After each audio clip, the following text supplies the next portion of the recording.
Good morning, students. Few days back I uploaded one video on chest X-ray. Chest X-ray is a plain X-ray, but today we are going to discuss one contrast X-ray. You know, in the contrast X-ray we use one contrast media or a radiopaque dye to identify any abnormalities in that particular organ or particular structure. Our topic of discussion today is hysterosalpingography. The term hystero means, it is a Greek word, means uterus, and salpinx means uterine tubes or fallopian tubes.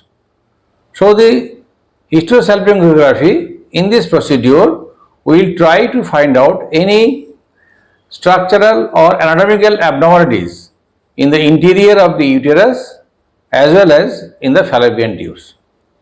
So before going into discussion, we must know some basic anatomical knowledge of the uterus and uterine tubes.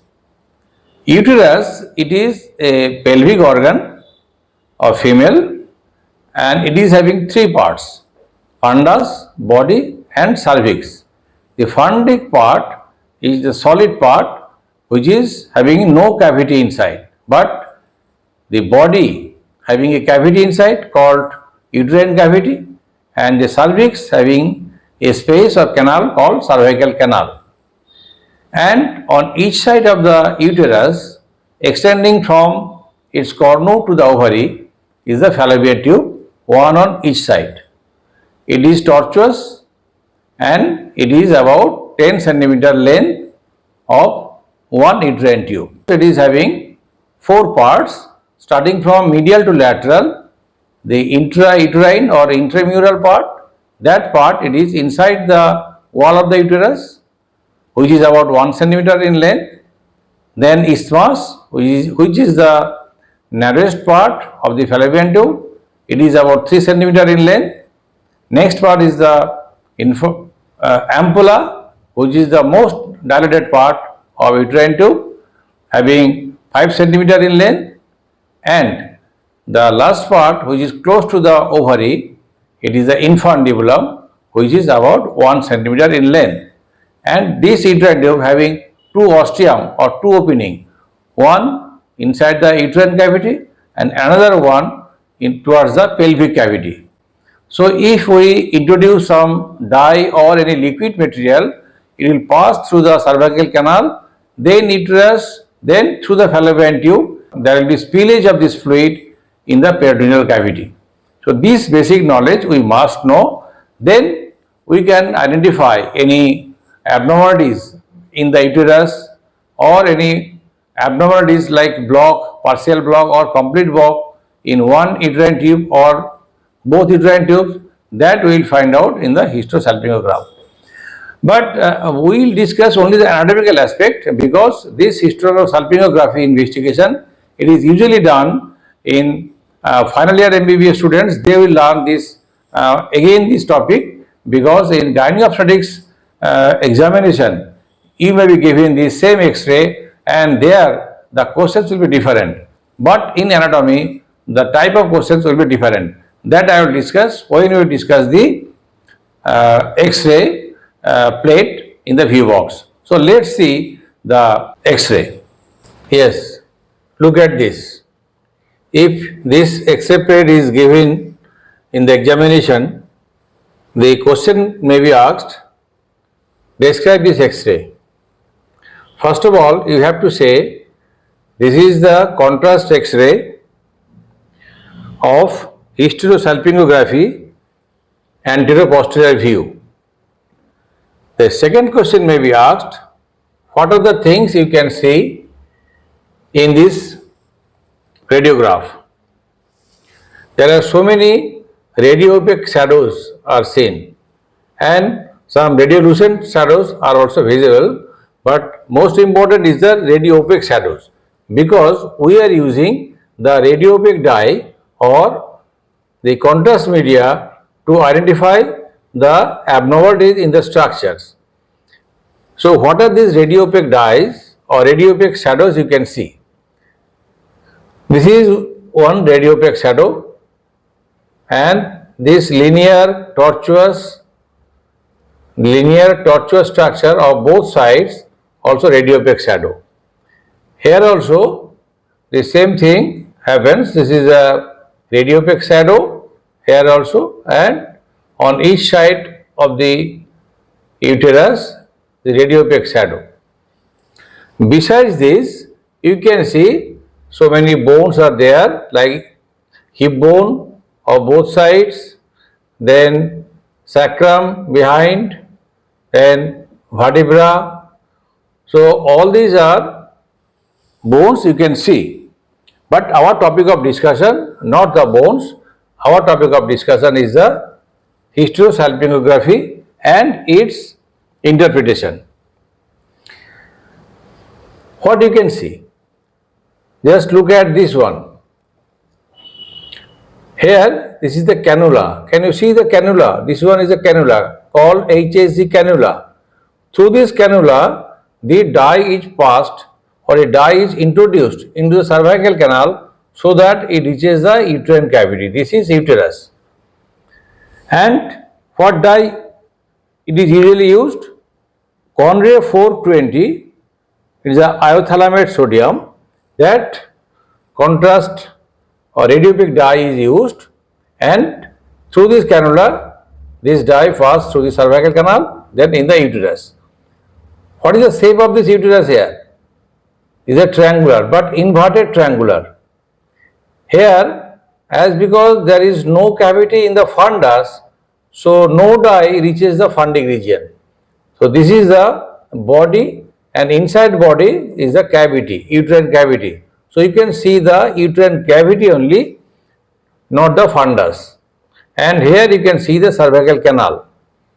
So the dye passing through the cervical canal and the uterine cavity through the uterine ostium of the uterine tube. It enters into the uterine tube of this side as well as in this side. And the radiopaque dye passes through the whole length of the uterine tube, and here also this is the uterus, inverted triangular. Here is the fundic region where there is no dye because it is solid, and this one and this one, these two are the uterine tube. And what happens when the dye reaches the pelvic ostium or the pelvic end of the opening of the uterine tube, there is spillage of this dye inside the peritoneal cavity. This is the spillage.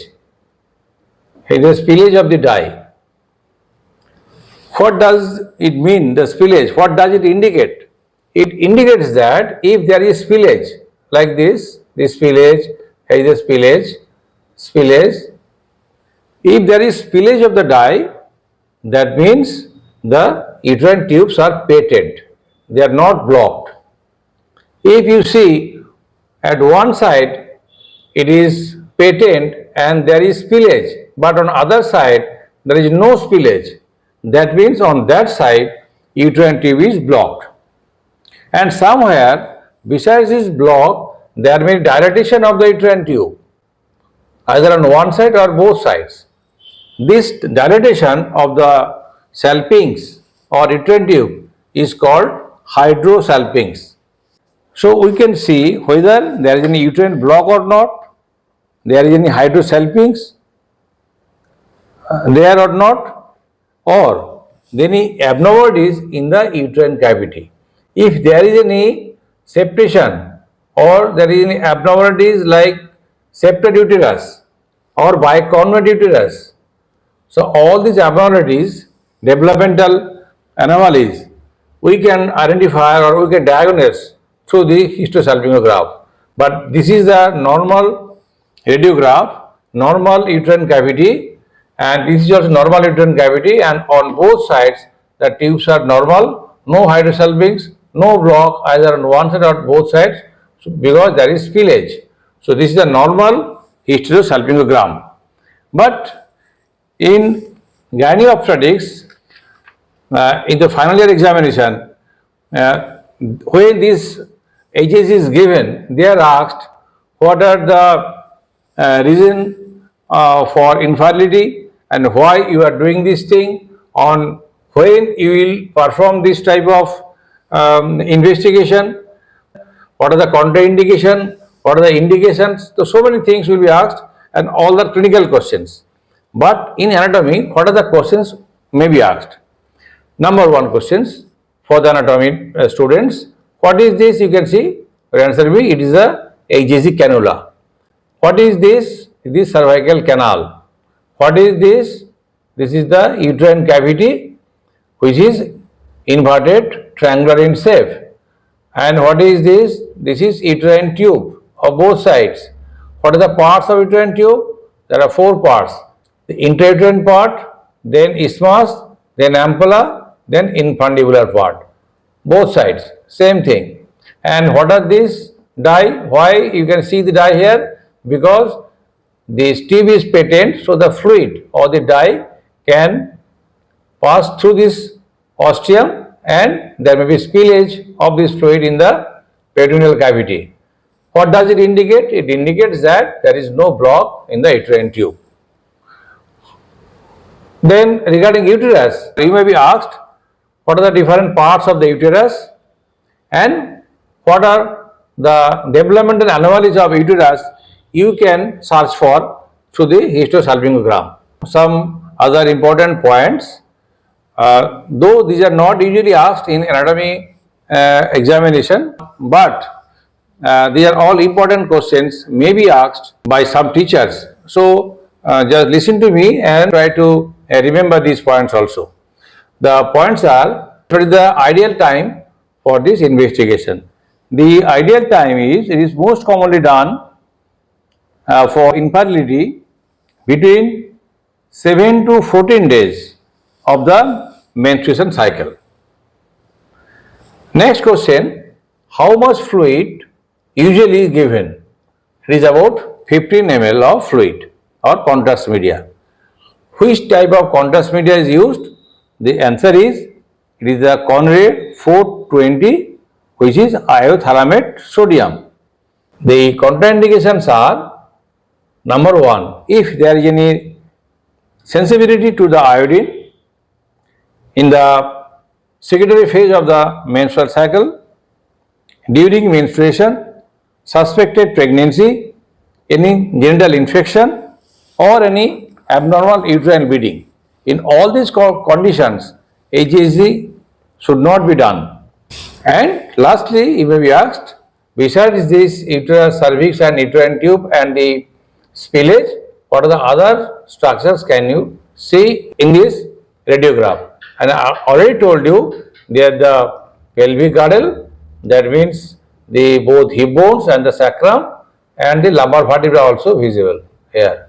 This is sacroiliac joint, this one, sacroiliac joint of this side, of these sides, and this is obturator foramen of these sides and these sides, and there is some gas shadow there for the gas inside the intestine.